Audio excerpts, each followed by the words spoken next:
Olá, muito boa noite para você. Seja bem-vindo ao Pode Falar, podcast do Instituto Direito de Fala. A gente aqui defende a liberdade de expressão e eu trago para vocês a cada semana uma pessoa interessante que eu acho que vocês precisam conhecer. Já vou aqui deixando um pedido para você não esquecer o meu like, compartilhar esse vídeo, ver se tá mesmo inscrito no canal, que às vezes a gente acha que tá e não tá, né? Toca o sininho para receber as notificações e respondendo aqui o que o pessoal que tem canal de cortes, tem TikTok de cortes, tem Insta de cortes, fica me perguntando se eu derrubo por direito autoral, se eu autorizo. Eu faço questão de sempre dizer, tá tudo autorizado, não tem nada de direito autoral, vocês espalhem aí a palavra do Pode Falar, entendeu? A gente não derruba nenhum vídeo, todo mundo cresce junto. Você monetiza daí e eu vou espalhando o conteúdo daqui. O meu convidado de hoje, não sei se por acaso ou sem querer, veio a dominar um tema, e dominar esse tema é o toque de Midas para quem analisa sociedade e política nos dias de hoje. Ele entende como ninguém de evangélicos. Ele escreveu o livro que, na minha opinião, é o melhor livro que você pode ler sobre o povo evangélico no Brasil. E, paradoxalmente, ele é a pessoa que, se você olhar, você vai imaginar que tem preconceito com o evangélico. O homem é mestre, é doutor em antropologia lá em Londres. A gente pensa, um brasileiro doutor em antropologia em Londres deve achar que crente é tudo um bando de maluco. E não. E é pelo olhar dele que você pode ter um olhar muito mais preciso, apurado e profundo sobre os evangélicos no Brasil. Seja bem-vindo, Juliano Spyer. Um prazer ter você aqui. Obrigado pela apresentação generosa. Juliano, aqui, como é o podcast do Instituto Direito de Fala, a minha primeira pergunta para todo mundo é: o que é liberdade de expressão para você? Pois é, eu sou meio contra a gente falar as coisas que a gente não sabe, né? Só para dar palpite. Você me fez essa pergunta e assim, a gente pode teorizar sobre o que quiser, mas eu não me lembro de ter sido cerceado, sabe? E eu digo isso com uma certa referência dos meus pais, que foram, né, que eram militantes, principalmente meu pai. Então acho que eles sabem melhor. Eu acho que nasci para a vida no Brasil já redemocratizado, né? Então nunca senti falta, nunca senti a privação e acho que eu tenho, na verdade, até uma coisa interessante para falar sobre isso. É um assunto que eu tratei menos no doutorado, mas acho que o tema mais interessante, né? Uma vez eu estava escrevendo a tese e falei para uma orientadora. Eu tinha 2 orientadores, falei para uma delas, né? Falei, olha, eu encontrei uma coisa incrível no meu canto. As pessoas são capazes de falar umas com as outras sem que as pessoas que estão junto conseguirem entender. E é uma coisa sensacional mesmo, sabe? E eu posso depois detalhar como que isso acontece. Ela falou, olha, isso daí é estudado, né? Existe um nome para isso, chama indiretividade, né? E eu acho isso sensacional porque eu fiz pesquisa num bairro muito pobre do Brasil, né? E a gente associa, em geral, pobreza e ignorância à falta de capacidade, falta de inteligência. E tudo que eu encontrei ali foi exuberância de inteligência. E esse foi o melhor exemplo de todos, né? Então você pode estar numa rua e pode tirar sarro de alguém e pode fazer um comentário político que seria inconveniente ali, pode falar uma intimidade sem que as pessoas fiquem sabendo no redor, por conta de uma espécie de código. Depois, se quiser, eu falo mais. Como é isso? Ai, puxa aqui um pouquinho mais Tá para. longe? Pronto. A gente falando bem aqui. Então Isso. tá bom. Como isso das pessoas falarem sem as outras perceberem. Porque isso que você está falando, por exemplo, quando a gente tem muita intimidade com alguém, a gente consegue fazer isso porque você não precisa nem, às vezes você não precisa nem falar. Tem muito a ver com o que você Não está falando. Tipo, tem pessoas que quando acontece determinada situação, não é que eu só olho, eu nem olho, porque ambos já sabem. Se olhar, até entrega, né? Tipo, o olhar entrega, mas a comunicação foi feita. Como que é isso? Como que apareceu isso na sua pesquisa? A história mais importante sobre esse assunto aconteceu quando eu fui visitar a família que nos hospedou ali, né? Uma família de crentes da Assembleia de Deus. E eu cheguei lá em torno de 9 da manhã, a gente ficou conversando. Antropólogo trabalha assim, né? Antropólogo trabalha dentro da casa das pessoas. É óbvio que a gente tem entrevista, questionário, etc., mas tem muito daquilo que a gente chama de observação participante, que é você viver aquilo que as outras pessoas que você está estudando vivem também, né? Ou seja, conseguir incorporar dados para a sua pesquisa que não são aqueles que as pessoas conseguem falar sobre. Tem muita coisa que a gente faz que a gente não fala assim, por que você veste roupa? Não é uma pergunta que a gente se faz, porque é meio óbvio, você cresceu fazendo, né? Então eu estava nessa família e eu passei 4 horas ali, a TV estava ligada, a gente estava falando, dando risada, né? Se ri muito, né? Nessa família particularmente, se brinca muito. E daí a gente saiu numa caminhada por uma estrada de terra até o lugar onde passava o ônibus, e a primeira pessoa que entrou no ônibus, por coincidência, o ônibus chegou primeiro, foi a matriarca. Daí ela subiu, aliviou a atenção das outras pessoas, e uma das filhas de criação dela falou, olha, desculpa aí você ter presenciado essa DR. Não usou essas palavras, mas é o que ela queria dizer.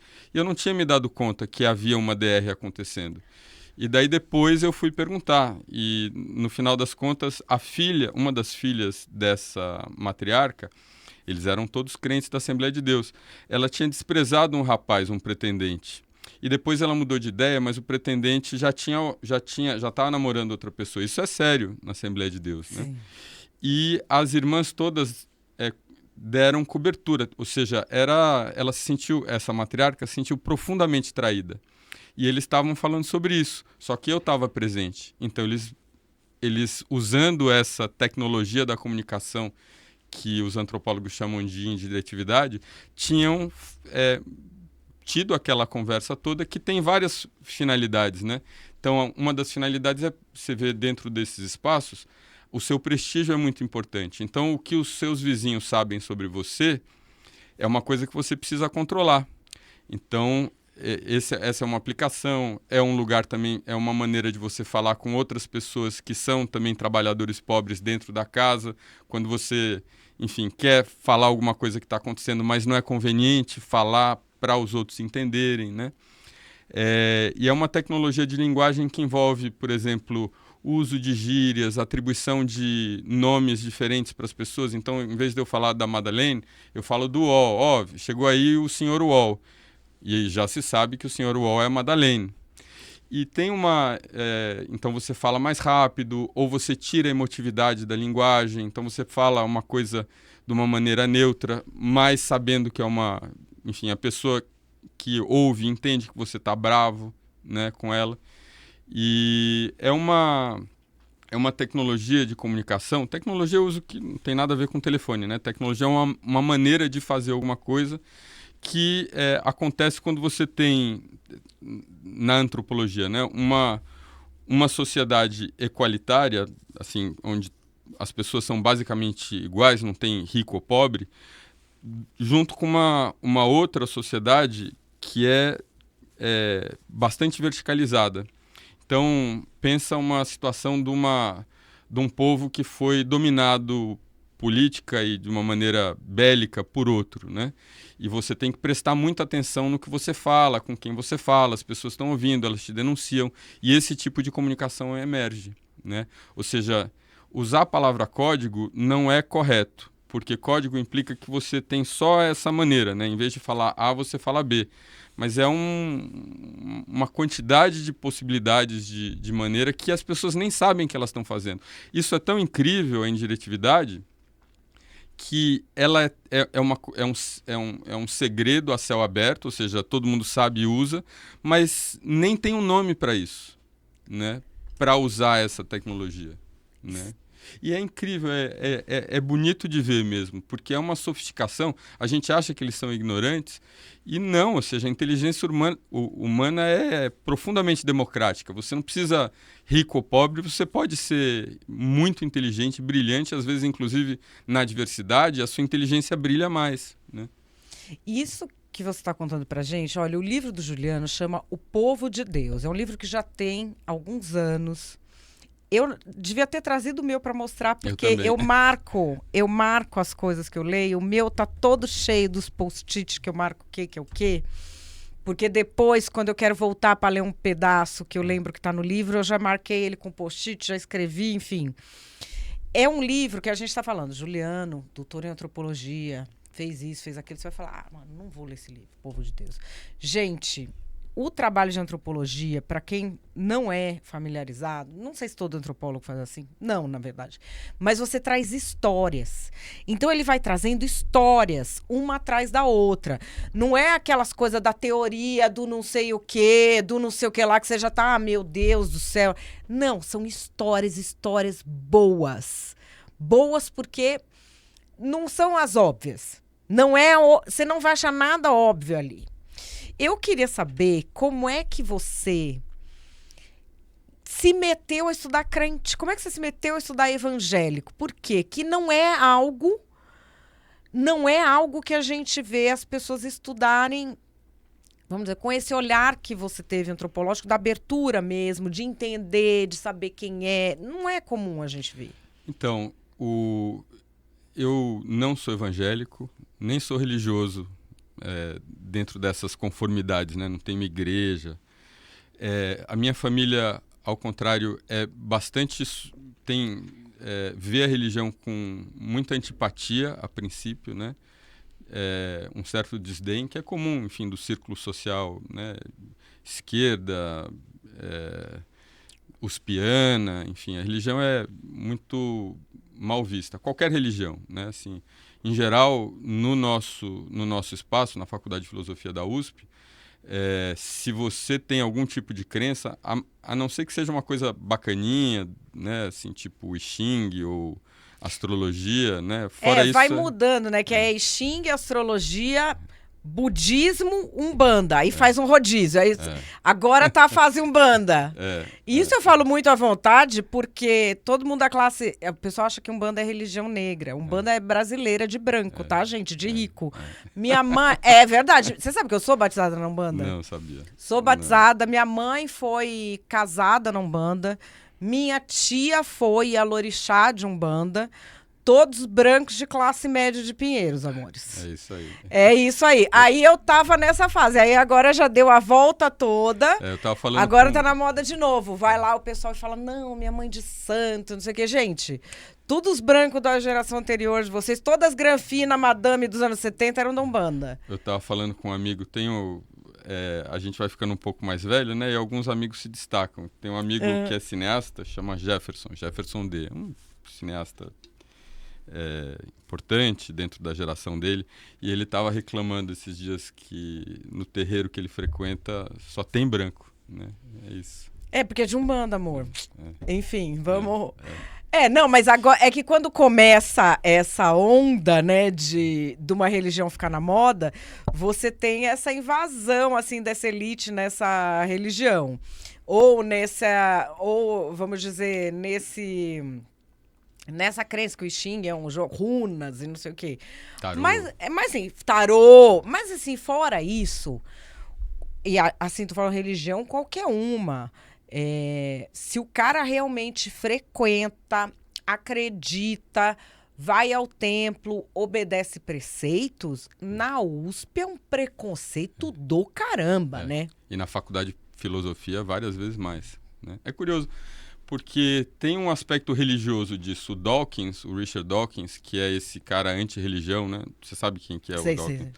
É um professor de Oxford, um biólogo que se transformou num fanático antirreligioso, né? Ou seja, ele tem um livro chamado Deus, uma Ilusão, né? E é curioso, porque parece, num certo sentido, que a igreja e a universidade competem pela verdade, né? Então, e é uma coisa que se fala com uma certa frequência, né? Como esse tipo de erudição também é um certo fetichismo do saber e do conhecimento, né? Que não quer ser disputado por outros saberes e outros conhecimentos que são diferentes desse cânone, né, ocidental, iluminista. E aí, como é que você vai parar na Assembleia de Deus, que é a primeira denominação pentecostal genuinamente brasileira? Sei que a galera disputa porque os fundadores não eram brasileiros, apesar dela ter sido fundada no Brasil. Mas é uma... Como é que você vai... Assim, eu não vejo a conjunção USP, antropologia, filho de gente que lutou contra a ditadura e convive na esquerda, com a Assembleia de Deus. Como é que você chega lá? Eu chego a partir do que eu chamo dos meus milagres sociológicos, né? Primeiro, acho que a coisa mais importante de todas que aconteceu ali foi puramente sociológica mesmo. Eu falava com todo mundo, né? Assim, você está no dia a dia fazendo essa observação participante, e eu comecei a notar que eu podia sentar em qualquer ambiente masculino e dentro desse contexto do Brasil popular, a pessoa conta a vida inteira para você, coisas às vezes horríveis, né? Que eu ouvia assim numa conversa informal, de espancamento, enfim, todas as coisas que é só chegar mais perto da periferia que você conhece, faz parte da vida das pessoas, né? Algumas terríveis, outras incríveis e bonitas. E eu fazia a mesma coisa com mulheres, ou seja, estou parado esperando para ser atendido por um caixa e tem uma outra pessoa que por acaso é uma mulher, eu começo a falar com ela. E a atitude é contrária, né? Assim, eu vou terminar essa conversa o quanto antes, porque eu não posso, de alguma forma, alguma coisa age em mim naquela situação para eu não conversar com essa outra pessoa. E acho que uma maneira mais fácil de falar o que estava acontecendo, né, que a gente olha para o Brasil popular como se fosse um lugar cheio das liberdades, e é um lugar em que algumas identidades de gênero são muito cuidadas, né, e a da mulher é uma delas, né? Você não pode ser vista falando com uma outra pessoa, um outro homem que está fora da sua família, porque surgem boatos que podem circular de que você está tendo um caso com essa pessoa. E eu descobri, Madeleine, que isso se aplicava menos à mulher evangélica, ou seja, que dentro do casamento evangélico existia um grau de confiança que não se aplicava só nesse sentido, porque tinha algumas vantagens. Eu sou casado, a Thaís estava comigo no campo, então era uma pessoa que se apresentava de uma maneira menos ameaçadora, né? Eu estava lá como pesquisador, enfim. Mas mesmo assim, você estava lá como pesquisador com a sua mulher, com a Thaís, casados. Então, tem essa identidade, é um casal, e nós evangélicos somos um casal. Mas no imaginário, a mulher evangélica seria mais difamada do que a que não é. Isso. Porque as regras são mais rígidas, eles são mais controladores. E fora do ambiente evangélico, por exemplo, na periferia, o povo imagina que é o funk, que é o ru, né? E que ninguém liga para isso. Isso. É interessante você falando, porque é exatamente isso. Ou seja, a mulher evangélica, o casamento evangélico, e daí, enfim, depois eu faço um parênteses em relação a isso, que é importante. Mas algumas dessas pessoas se sentiam muito mais à vontade do que eu tinha acesso fora das pessoas fora da igreja. E daí, a partir dessa deixa, né, de falar, olha, interessante, né? Quando eu estou fora desse ambiente religioso, as pessoas, principalmente as mulheres, ficam aflitas. Quando eu estou dentro, elas permitem que eu fale, né, que eu interaja. Mas daí veio o passo seguinte, que é muito importante. A primeira coisa que me comoveu muito em relação à religião foi a questão da violência doméstica, né? Como alguém, sei lá, de classe média, de um círculo social de esquerda, a gente ouve muito falar sobre isso, mas experimenta pouco, né? Quando a gente alugou a casa, a gente passou 18 meses, né? e é um fenômeno que, enfim, qualquer pessoa que vive num bairro popular conhece, e é documentado, né, na sociologia. Você tem essa história do homem voltando do trabalho, quando recebe o salário. Muitas pessoas recebem mais ou menos no mesmo dia, os bares estão cheios, ele volta, vem cá tomar um copinho de cerveja antes de você ir para casa. E daí ele gasta o dinheiro todo, e daí, enfim, chega em casa bêbado, sem dinheiro, a mulher pressiona, né? Começa uma discussão, e daí é uma coisa tão deprimente que são horas de espancamento, sabe? É uma das coisas mais tristes, de você pensar que você está num lugar e você não pode ir lá na frente, né? Você não pode chamar a polícia, porque a polícia não existe ou não atende, ou entende que aquilo é uma coisa que deve ser resolvida no casal. Ou seja, não existe um botão que você possa apertar para que aquele tormento que você está sentindo ali, a sua insignificância, né? Para que aquela... Eu vou dizer isso de uma forma, acho que até bruta em relação a mim, né? Talvez você não quisesse tanto que aquilo parasse de acontecer, mas você queria parar de escutar, sabe? Esse negócio. E acontece com frequência, com rotina. E a primeira coisa que acontece quando a pessoa entra na igreja, para ela poder ser batizada, ela parar de beber. Então, para mim, isso é um milagre. Sabe, esse é o meu primeiro milagre sociológico. Falou, olha, falam muitas coisas ruins sobre isso, mas esse aspecto aqui é bacana, né? Daí vem o segundo, né? Uma vez eu estava na Assembleia de Deus acompanhando, né? Eu frequentei muito a Assembleia de Deus nessa época. E daí, de repente, apagou tudo assim. Eu falei, eu não estou numa igreja, eu estou numa sala de aula. Porque tem esse pastor e ele está lendo um livro. E daí ele fala, quem já frequentou a Assembleia fala, repita comigo. Uhum. Diga para a pessoa do seu lado. Eu falei, eu estou sendo alfabetizado. Isso é uma escola, né? E o que a gente associa o crente, a mulher crente em geral, né, a um tipo de vestimenta, mas a Bíblia. O que é a Bíblia? É um livro. Essas pessoas estão alfabetizando. E isso é importante, isso é muito caro para mim, né? Sempre que eu penso nisso, eu me emociono. E daí eu fiz uma relação no campo. A gente fala que no Brasil as pessoas não gostam de ler, né? E que tem menos livraria no Brasil no Brasil inteiro do que em Buenos Aires. Isso deve ser lenda. Não sei se alguém contabilizou isso. Mas, dentro desse lugar, desse bairro, numa quebrada da quebrada, no limite entre o rural e o urbano, 100 quilômetros de Salvador, 90 quilômetros do primeiro hospital que existia ali, 3 bibliotecas fechadas e uma livraria. Uma livraria. O que essa livraria vende? Bíblia. E a gente não entende isso, porque, enfim, principalmente na nossa arrogância, né, intelectual, você acha que só tem uma Bíblia, né, e não conhece. Eu não conhecia também. Mas daí você tem a Bíblia para desenhar, você tem a Bíblia para menina, a Bíblia para menino, a Bíblia para o adolescente, a Bíblia para a senhora, tem 50 tipos de Bíblia. Bíblia de estudo, aí você tem as várias traduções, são várias traduções. Você tem... são muitas atividades que envolvem a Bíblia, né? Acho que as pessoas não têm essa noção. Então, e a religião me interessava menos nesse sentido, mas ver que a religião... E para eles não interessa também. Ninguém fala na igreja... Recentemente até começou a falar, mas ninguém fala desse serviço social que a igreja presta ao país. E qualquer igreja, não estou falando da A, da B, da C. Uhum. Eu estou dizendo que existe no protestantismo essa demanda que a pessoa aprenda a ler para que ela leia a Bíblia, né?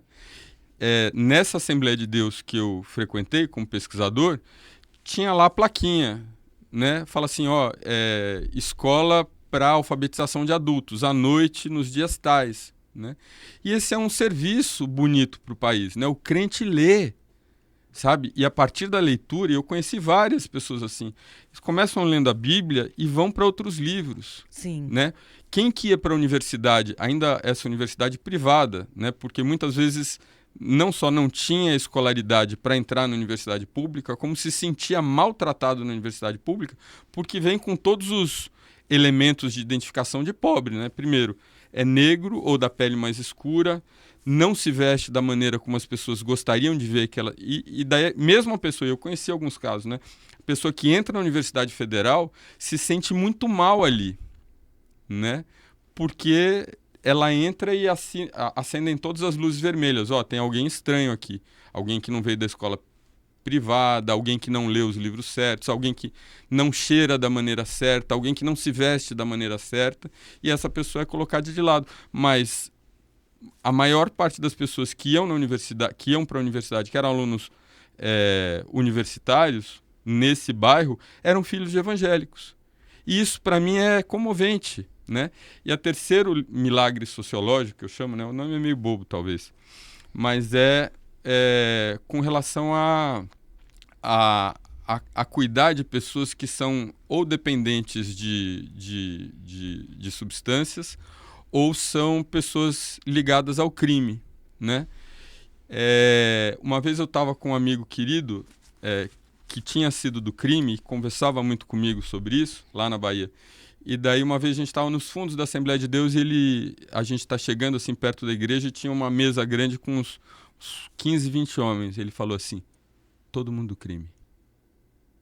E a minha surpresa não é que eles tinham sido do crime, é que durante os 10, 12 meses que eu tinha vivido ali, convivido com aquelas pessoas, nada da vida delas não tinha uma brutalidade, falar palavrão, maltratar criança, nada tinha sugerido para mim que eles pudessem ter tido essa vida. Ao contrário, alguns deles com quem eu convivi mais eram pais exemplares, eram maridos exemplares, muito, né, assim, não estou nem falando de violência doméstica, mas estou falando assim de companheirismo, né? Ou seja, como que esse espaço consegue tirar ali do fundo do tormento, do inferno, que deve ser uma prisão, que eu não conheço, nunca fui, né?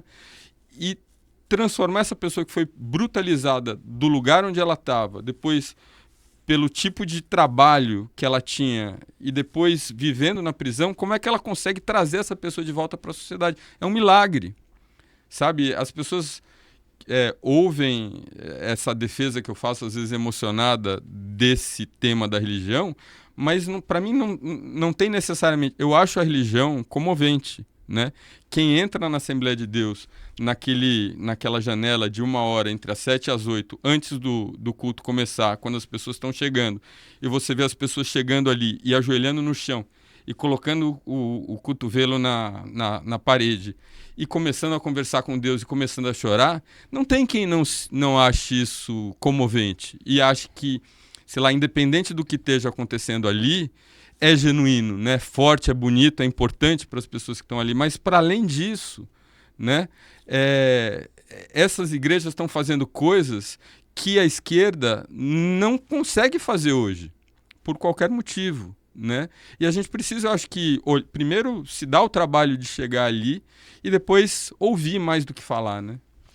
Mas tem também um Esquentou ponto aqui. que eu acho que tem a ver com a sua sofisticação intelectual e o seu amor pelo trabalho, que é o seguinte: você não deixou ficar no seu caminho aquela vaidade de falar, ai, como é que essa gente acredita nisso? Porque eu ouço muita gente me falar isso.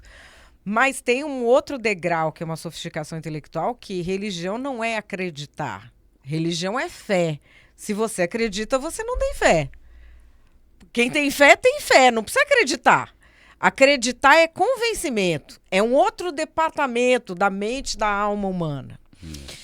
E essa questão... A fé é uma entrega, né? Eu acho. Assim, você fala, olha, eu não sei o que está acontecendo aqui. Não sou uma pessoa que tem talvez um cabelo da fé de algumas pessoas que eu conheci. Mas eu consigo detectar isso e me sensibiliza, né? E aí você... como que você chegou até a Assembleia de Deus, lá do interior da Bahia, e decidiu, olha, é aqui que eu vou ver, que eu vou falar com essas pessoas? Então, primeiro porque você não pode estudar o Brasil popular sem falar em religião hoje, né? Sim, se os evangélicos são 30 e poucos % o censo não saiu ainda, mas O último dado do Datafolha é isso, 31,8. Se são um terço, no campo popular, são mais, porque eles não estão aqui em Pinheiros, não estão na Pompeia, né? Assim, você tem uma igreja evangélica ou outra. No lugar em que eu moro hoje, num raio de, sei lá, 5 quilômetros, eu conheço umas 8 igrejas. No lugar onde eu morava, na mesma distância, tinha 80.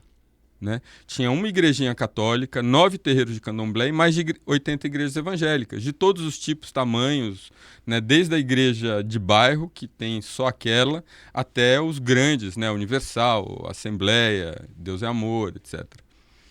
E agora que você estava falando nisso das pessoas saírem do crime, eu já vi muito. Eu já vi histórias assim completamente loucas do traficante que falou que ia sair e que aí vinha pro pastor e perguntava: pastor, é o seguinte, tipo, tô dando todos os meus bens, porque é tudo de roubo, eu posso deixar um apartamento para minha filha? Sabe umas coisas assim? Que você fala, pô, o cara era um traficante, até outro dia tava matando. Você não entende. Mas, ao mesmo tempo, a gente tem na imprensa agora muito presente uma análise do como é que é a história da tal da narcomilícia evangélica. Que mostra como se fosse só um lado, que o cara não precisa sair, que o cara instrumentaliza a religião para o crime, como se fosse a única verdade. Só que é muito mais complexo, né? Então, a pessoa que está no crime, ela pode, e as pessoas da igreja sabem disso, né? Ou seja, e a pessoa do grupo rival sabe também. Ou seja, se você tá no crime, principalmente nesse crime semi-organizado, que não é esse super hierarquizado, conhecido e tal, mas está falando de uma gangue aí de uma cidade pequena no interior de qualquer lugar, né? E estão disputando ali espaço. Quando o seu grupo fica fragilizado, uma estratégia de sobrevivência que você tem é mentir que você é crente, né? Agora, eu converso com algumas pessoas que estudam isso, né? Tem a professora Cristina Vital da Cunha, que, enfim, escreveu um primeiro livro, né, A Oração do Traficante, uma etnografia longa, bonita, erudita, interessada. Quem está nas igrejas, em geral, sabem definir. Ou seja, você tem, primeiro, o traficante que quer se converter e não conseguiu ainda. Ele continua sendo traficante. Você tem o traficante que é mentiroso, né, que está ali tentando enganar para ter um respiro, de repente fugir para algum lugar, né? E você tem a pessoa que se converte. Essa sobreposição, que é a pessoa que é crente e que é traficante, até onde eu sei, eu não sou especialista nesse tema, né? Ela é estudada em espaços muito específicos. A questão é que quando você fala sobre narcomilícia, por exemplo, você alimenta um preconceito em relação a evangélicos que está esperando qualquer oportunidade para colocar todos os evangélicos no mesmo saco e dizer, tá vendo? Aí, tá aí o pastor que é manipulador, o pastor que quer ganhar dinheiro.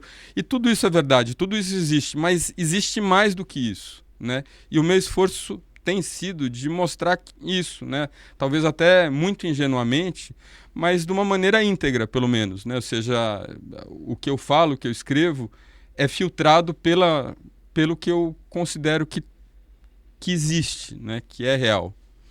E como que você vê a receptividade das pessoas mais intelectualizadas a isso? Assim, eu me interessei por essa coisa dos evangélicos faz muitos anos, faz mais de década. Uma história até engraçada, gente, que eu fui morar parede com parede numa Assembleia de Deus em Angola. E aí que eu vi... E também, como eu trabalhei lá na erradicação da polio na área de infância, tinha um dado em Angola. Você falou uma coisa que me... Tinha um dado em Angola que eu achava muito horrível, que mais de 50% das meninas tinham tido a iniciação sexual com estupro. Não me surpreende em nada. Quando você entrava na Universal, na Assembleia de Deus, na do Valdemiro Santiago, que eu não lembro o nome do pastor Valdemiro que tinha lá também. No Internacional da Graça de Deus. Esses índices eram residuais. Não existia iniciação sexual com estupro ali. Não tinha, porque não pode, porque é o casamento, porque eu não sei o quê. E isso me impressionou demais, porque eu falei assim, eles têm tudo para cobertar, Só que como tinha que casar virgem e é o seu marido e é o não sei o quê, e aí começou a me interessar. Mas eu consegui convencer muito poucas pessoas de que você tem que olhar para esse fenômeno com mais cuidado, sabendo que você não sabe nada e ter respeito com as pessoas. Eu consegui convencer pouquíssimas pessoas. Você consegue convencer? Eu acho que o pragmatismo força, né, a realidade se impõe, né? Eu acho que o povo de Deus, num certo sentido, o meu livro, né? Ele deu sorte de ser lançado porque ele estava pronto antes do Covid fechar tudo, né? Era para ele ter sido lançado em março de 2020, que é quando tudo aconteceu, né? Mas ele foi lançado só em dezembro de 2020, que é exatamente, sei lá, 2 anos antes da eleição presidencial, né? Então, nesse caso, é importante, né? Você está falando 1/3 do eleitorado, mas é isso, depois da eleição desaparece, né, o interesse, né? E ele vai voltando, não só de políticos, mas também, por exemplo, jornalismo. Jornalismo, a cada 4 anos, porque os evangélicos são um grupo importante e foram importantes nas últimas 2 campanhas presidenciais, o interesse por esse assunto, todos os poros se abrem, todas as mucosas, né? Tá todo mundo prestando atenção.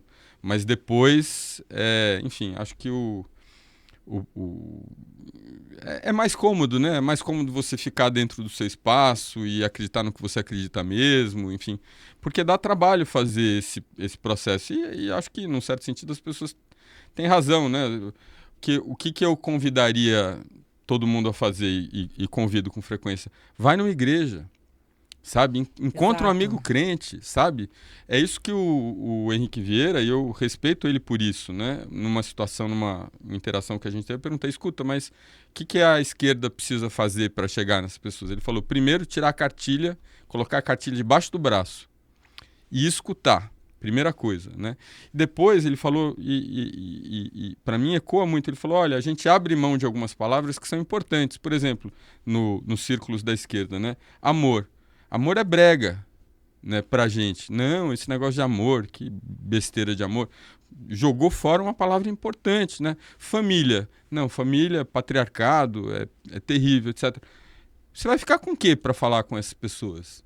Né? Ou seja, considerando que no mundo popular, em espaços em que o Estado não está presente, quem segura suas pontas é a família, sabe? Não só a família nuclear, essa família estendida, né? Do tio, do primo, do amigo do primo, do vizinho, do filho de criação, do padrinho que foi padrinho porque estava de passagem ali, enfim. Tudo isso é importante na hora que você está num aperto, na hora que a sua vida depende disso, na hora que, se não for essa pessoa, você não come ou você vai para a rua. Daí você joga fora essa palavra. E daí você conversa com ela como? Né? Você fala, não, a família não presta. Beleza, talvez a sua, né? Porque você tem todos esses suportes do plano de saúde, do emprego, da escolaridade, que te garantem a maior parte da sua vida, né? Mas para muita gente, a família é importante, você precisa estar ali. Mesmo você estando numa posição desprivilegiada ali, porque você, dentro daquele arranjo familiar, você ocupa uma posição periférica, mas essa posição periférica te garante, e é por isso que a igreja é importante, inclusive, né? Porque a igreja reconstrói vínculos familiares das pessoas que migraram, né, dessa zona rural brasileira, nesse fenômeno. O professor, o antropólogo importante que eu admiro muito, já morreu, Gilberto Velho, dizia que o fenômeno social mais importante, escreveu, aliás, do século XX, foi esse fenômeno migratório, principalmente do sertão do Nordeste, para cidades, porque ele mudou a configuração populacional do país. O país era, até os anos 50, predominantemente rural. O Brasil ainda era uma fazenda. E em 50 anos, imagina, 450 anos, um fazendão. E de 1950 até 2000 ele se tornou 80% urbano, com esses 20 milhões de nordestinos que criaram, ou seja, eu estava vendo ontem, São Paulo em 1951 tinha 2,3 milhões de habitantes. Passam-se, sei lá, 70 anos, São Paulo tem 12 milhões de habitantes. E essas pessoas moram na periferia, né? Ou seja, E então você chega de um lugar que você para um lugar que você não conhece, com ciclos de vida diferentes, ou seja, a pressa, a falta de contato, as pessoas não se olham no olho, né? Você não cumprimenta, você não sabe quem é quem. Qual que é o lugar que restabelece esses vínculos familiares? É a igreja, caramba. Você está falando isso, eu vi hoje, tinha um movimento até de colegas meus jornalistas falando que não dá para, como é que estão fazendo o censo dos evangélicos, porque os evangélicos estão contra a esquerda, porque não estão fazendo censo direito. Precisam fazer um recorte de classe social e raça, achando que quando você tiver negros e pobres, eles serão mais alinhados à esquerda. Na minha experiência, é o oposto. Se você você vai numa periferia, o que as pessoas defendem que se faça com o criminoso é muito diferente do que a gente vai ouvir na classe média. E, ao mesmo tempo, elas acolhem o criminoso do lado se ele tiver... tipo, se ele for se converter, ela estende a mão. Que na classe média também não vai estender, né? Gosta dele, mas longe. São dinâmicas sociais muito diferentes, né? Como que vai haver essa... Eu fico pensando, existe como haver essa compreensão pela mídia mainstream do que é a cultura da periferia? Porque hoje a cultura da periferia é evangélica mesmo quando o cara não é, né? Então,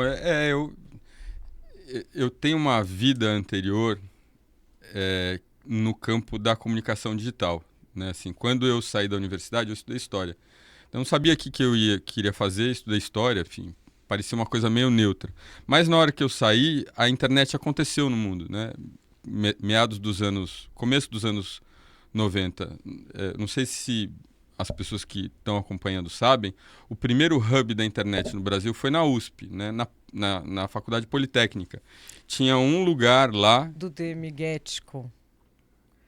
Não, chamava... Esqueci o nome aqui. Não, eu conheço um dos professores de lá, dessa época. Foi o primeiro mesmo. Então, e a internet não tinha uma interface visual, era muita coisa em texto, né? Você precisava instalar e desinstalar um monte de coisa enquanto estava usando.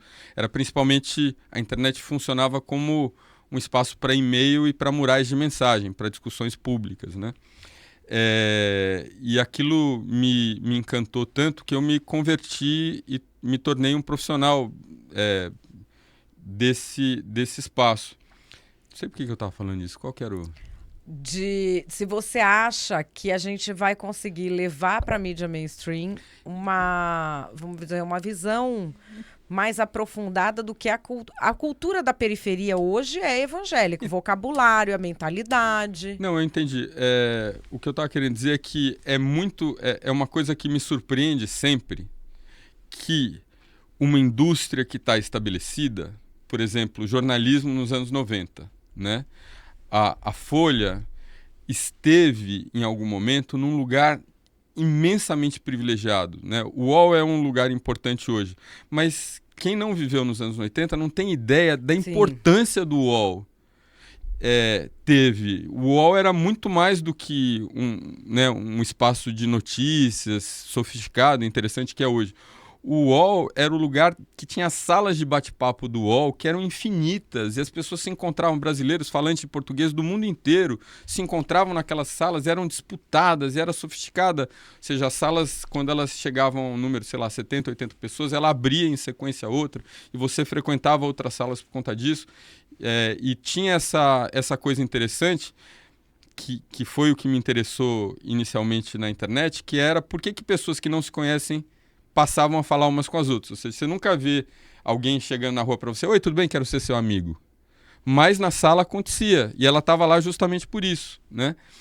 E pensa, eu acho que a oportunidade que foi perdida, e não é um caso, são centenas de casos, né? Ou seja, você tem uma indústria estabelecida que é dona de tudo, que comanda a mente e o coração das pessoas, e ela vê o novo chegando, em vez dela abraçar o novo e se fortalecer com o novo, ela rejeita o novo. né? E eu tenho a impressão, eu estou falando isso porque é a pergunta que você me fez, né? Assim, quando que a gente vai abraçar essas outras pessoas? Eu acho que não, porque a gente, enfim, tem uma identidade muito baseada em quem nós somos e o que a gente acha que é certo no mundo. E os espaços, a gente estava falando isso agora, né? Sobre o uso da internet no campo político, né? O que eu acho a periferia hoje... Aliás, esse foi o estudo da minha pesquisa de doutorado, não era religião, foi internet. A internet está aqui, a internet está no podcast. A periferia está aqui, está no podcast.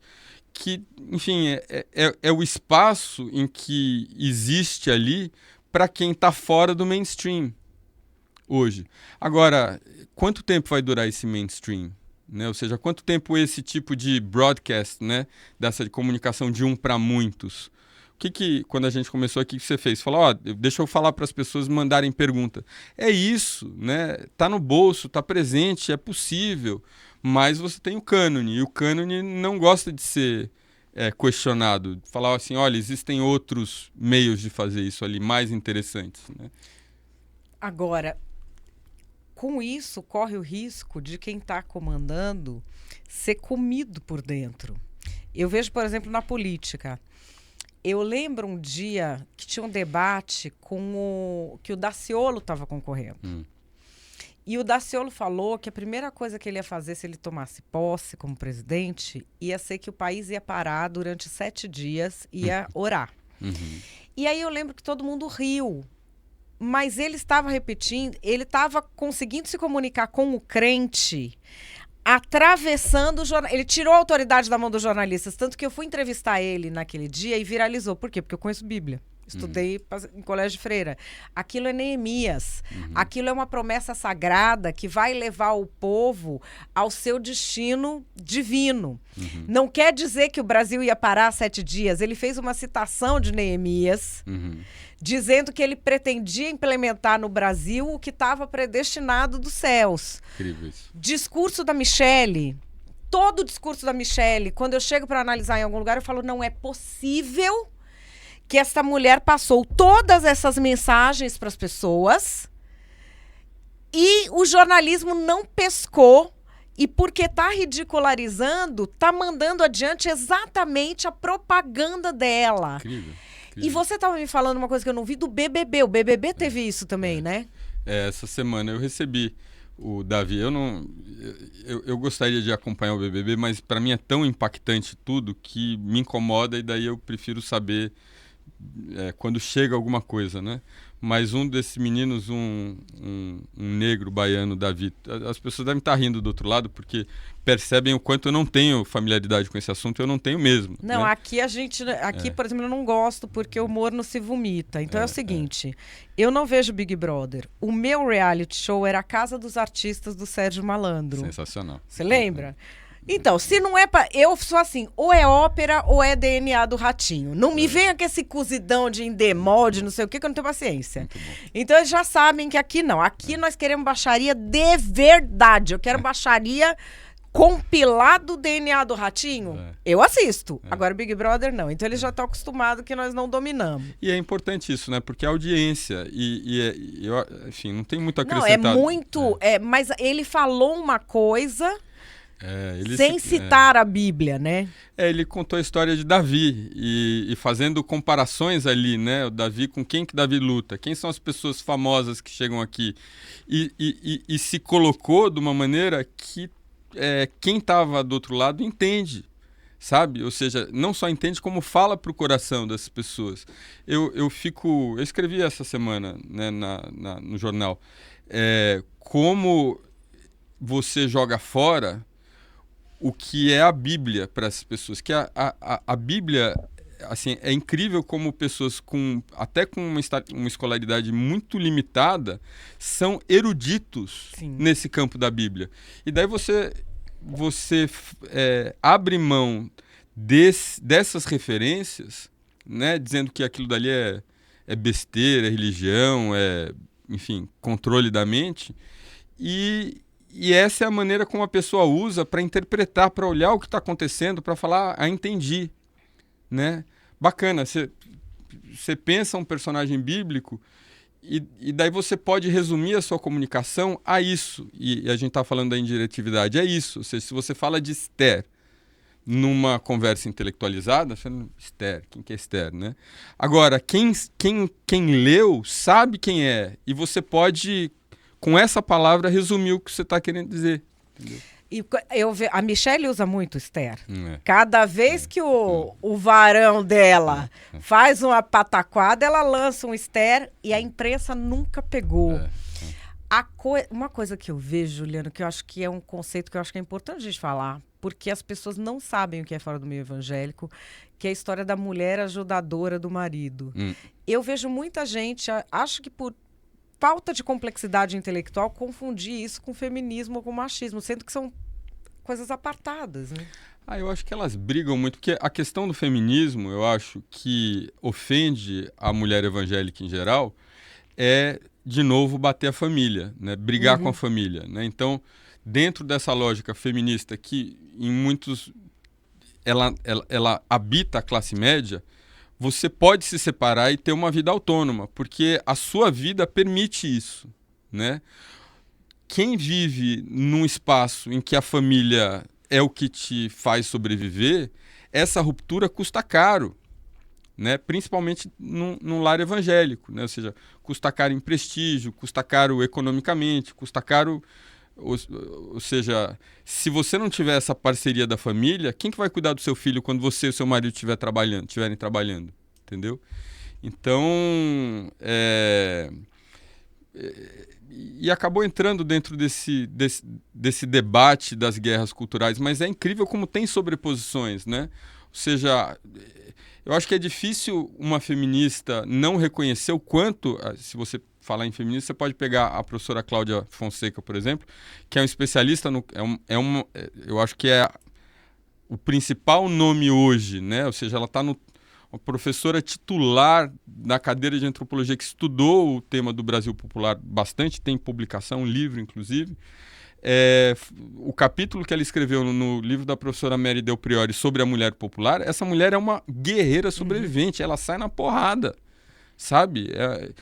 Então, acho que a gente precisa saber, né, conhecer esse outro lado do Brasil para usar os conceitos corretamente, porque às vezes faz muito sentido para você, mas ele não sobrevive fora desse espaço, né? E acho que a antropologia acaba sendo um espaço privilegiado para isso, porque você se dá o trabalho e tem a disposição de viver um mundo que é muito diferente do seu, sabe? Para além do que você pensa, né? Assim, depois que você passa, sei lá, 6 meses num bairro pobre, né, do Brasil, você percebe, pô, essa foi a minha experiência.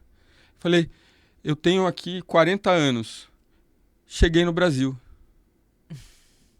Sabe, assim, só falta, por exemplo, teve uma situação em que eu fui mordido por um animal e eu precisei ir para um posto de saúde, para ser maltratado no posto de saúde, para falar assim, entendi, sabe, eu tô aqui, sabe, eu preciso ir para o hospital, mas não tem ambulância, né? Tem muitas coisas que você pode aprender por livros, tem outras que o livro te afasta, sabe? Porque você não está habitando, porque você não tá. Você aprende com o corpo inteiro, né? Você aprende com a cabeça, com os olhos, né? Com o seu corpo. Mas é duro. Com certeza. Estou falando também psicologicamente. Viver é duro, né? Psicologicamente quebrar as suas certezas desculpa, gente. É muito complicado. Queria que você falasse, agora que a gente está se encaminhando para o fim, você tem uma iniciativa que eu acho fantástica, eu acompanho muito, que é o Observatório Evangélico, né? Você tá persistindo em fazer as pessoas olharem para esse tema, para quem escreve sobre, para formas mais complexas de pensar isso, né? O Observatório é exatamente isso. O Observatório é uma organização sem fins lucrativos, mantido pela Fundação Galo da Manhã, pela Fundação Tid Setúbal. Nós somos muito gratos a eles. É uma estrutura que precisa ser muito enxuta, né? São 3 pessoas. Eu não faço parte do grupo remunerado, então não considero o grupo parte desse grupo, né, que trabalha todos os dias e que tem essa função de compilar o que existe de respeitável, interessante, relevante, que saiu no Brasil sobre o tema do cristianismo evangélico, e encaminhar para formadores de opinião. Você recebe, né, todas as semanas, 11h30 da manhã. A gente manda, inclusive, sugestões de pauta, né, para que esse tema, ou seja, para abrir a oportunidade para quem produz informação e transmite, a possibilidade de falar sobre crentes de uma maneira que não é o pastor explorando os coitadinhos, né? Que é em geral o que acontece. E eu achei interessante, eu não sabia que eram esses patrocínios. Você tá falando, eu fiz uma vez, durante a pandemia, eu fiz um trabalho junto com a Fundação Tide Setúbal e a Fundação Galo da Manhã para falar sobre diversos assuntos dentro das igrejas evangélicas, fazer um trabalho assim em que os pastores faziam postagens sobre essa coisa porque tinha aquela tensão que as igrejas ficaram fechadas e isso e aquilo, e a gente fez uma pauta positiva ali. E eu acho interessante porque assim, são fundações que vêm de um espaço de muita elite, um espaço muito elitizado, gente de muita grana, famílias muito privilegiadas, que é quem manda, e quem manda sabe para onde a gente tem que olhar, porque é ali que o poder está crescendo. Essas pessoas mais da elite já têm uma noção de que o fenômeno evangélico, você pode gostar ou não, ele é inevitável. Mas eu acho que elas foram educadas e continuam sendo pela Marina Silva, sabe? Ah, verdade. Eu acho que a Marina, ela é uma heroína nesse sentido, né? Assim, ela comanda um respeito, né, por quem ela é, por quem ela se tornou, de onde ela veio, né, que abre essas portas mesmo, né, assim, para dizer, olha, existe algo importante aí que precisa, porque senão eu acho que cairia dentro dessa coisa interessante, faz sentido, né, mas tem algo mais aí que precisa. Eu acho que é a Marina que empresta esse respeito, né, para esse assunto. Eu acho que ela chegou numa posição, acho que política. E a Marina tem o seguinte, não sei se as pessoas sabem, a Marina é da mesma igreja do Marco Feliciano e do Silas Malafaia, e que é a maior do Brasil, né? Que é a Assembleia de Deus, e que é uma igreja que não tem partido. Então, e é a segunda maior igreja do Brasil, depois da Igreja Católica, né? Com em torno de 12 milhões de membros, né? Imensa Assembleia de Deus.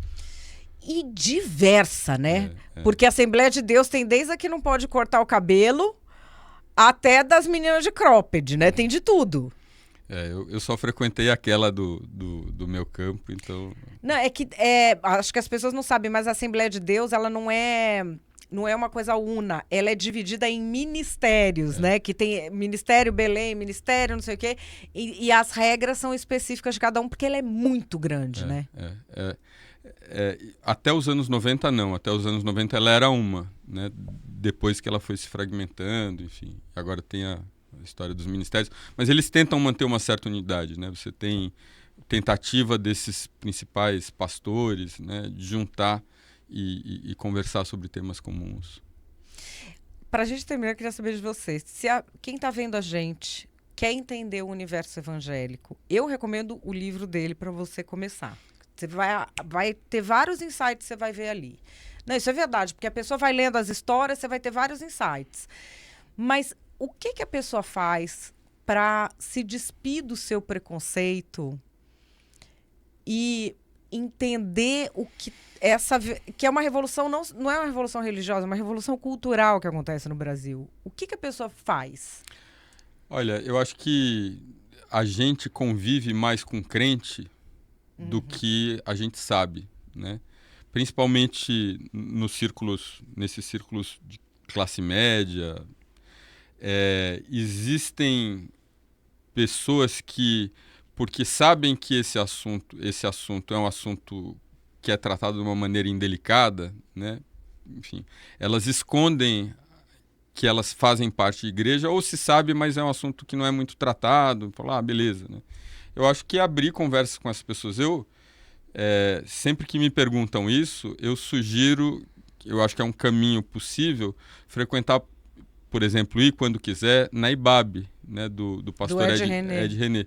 Porque eu acho que ela é popular o suficiente e, ao mesmo tempo, erudita o suficiente para você conseguir observar e conversar com pessoas, ou seja, não vai ser uma experiência tão radical como ir numa Assembleia de Deus da periferia, que é o que eu gostaria. Eu gostaria de ter um serviço que faz isso, né? Que leva as pessoas para a igreja.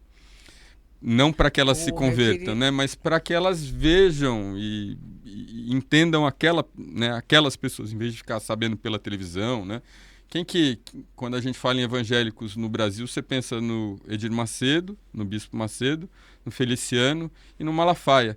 Qual outro evangélico você conhece, né? E qual outra igreja evangélica você conhece? Acho que a igreja do Ed René é para quem está em São Paulo, né? Para quem é de São Paulo, classe média alta, você vai entrar lá, você vai falar, não é possível que esse povo é de igreja. Porque a igreja evangélica tem isso também. Igreja evangélica tem fit para todo mundo. Tem uma igreja, não é? Qualquer... O Ed René é incrível, né? Assim, é uma pessoa muito erudita, né? E ao mesmo tempo... E essa erudição, eu acho que comove quem vem desse lugar em que a erudição é valorizada. E, ao mesmo tempo, não é uma erudição arrogante. Eu sinto, pelo menos. Né? Ou seja, é uma erudição confortável, que você, mesmo não acreditando ou não tendo afinidade com a religião, você fala, que bom que tem essa pessoa aí com quem eu posso interagir.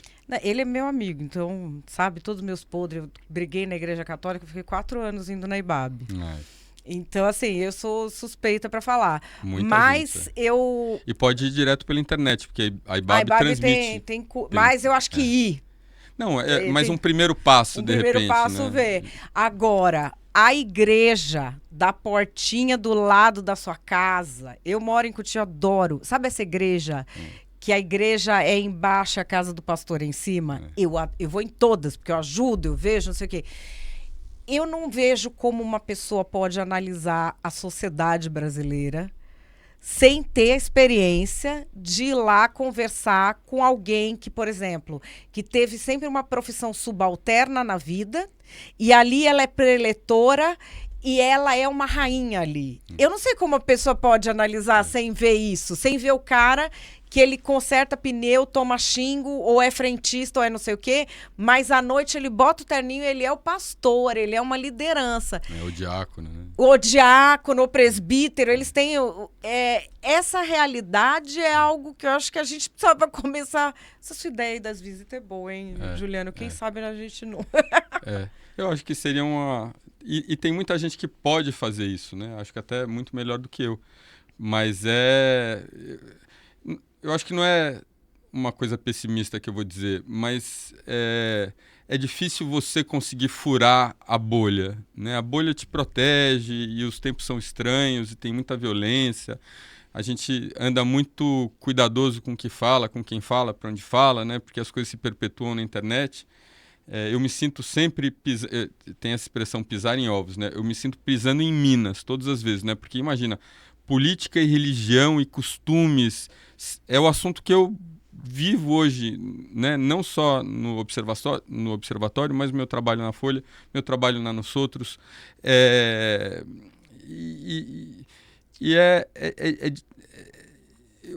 Eu não sei se... Eu acho que talvez essa próxima geração que ouve gospel, né? Mesmo, né? Que tem... Se fala muito desses jovens...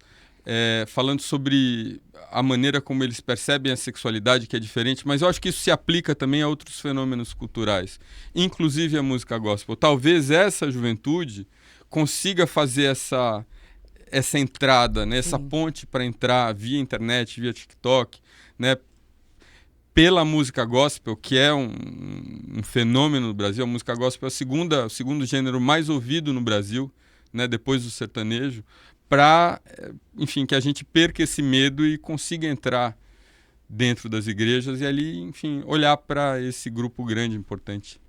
Juliano, para a gente terminar, ping-pong. Pergunta e resposta super rápido. Vai. Meu Deus. Eu não vivo sem. Ai, que eu não vi. Livro. Meu Kindle, tá aqui. Tá, é verdade. Já desisti de... Já desisti de...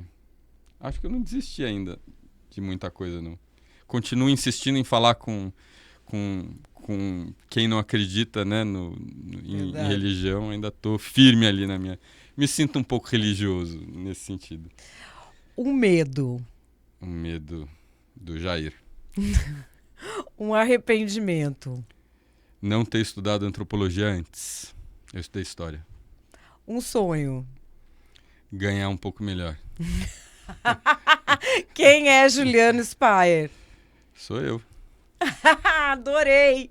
Obrigada, um prazer enorme ter recebido você aqui. Você sabe que eu sou fã do seu trabalho, adoro o seu trabalho. Eu agradeço humildemente, sabe? Porque acho que são as brechas que a gente tem para tentar, sei lá, mudar um cenário que eu acho que é meio assustador, né? Sim. Juliano, valeu. A gente vai ficando por aqui no Pode Falar. Volto na próxima quarta, 20h. Já se inscreve no canal, porque como é que você vai lembrar? Deixa o YouTube lembrar para você. Pode fazer os cortes à vontade, que a gente aqui no Instituto Direito de Fala permite que você espalhe essa palavra por aí. Não derruba, não dá strike. É isso. Muito obrigada pela sua companhia. Beijo. Até quarta que vem.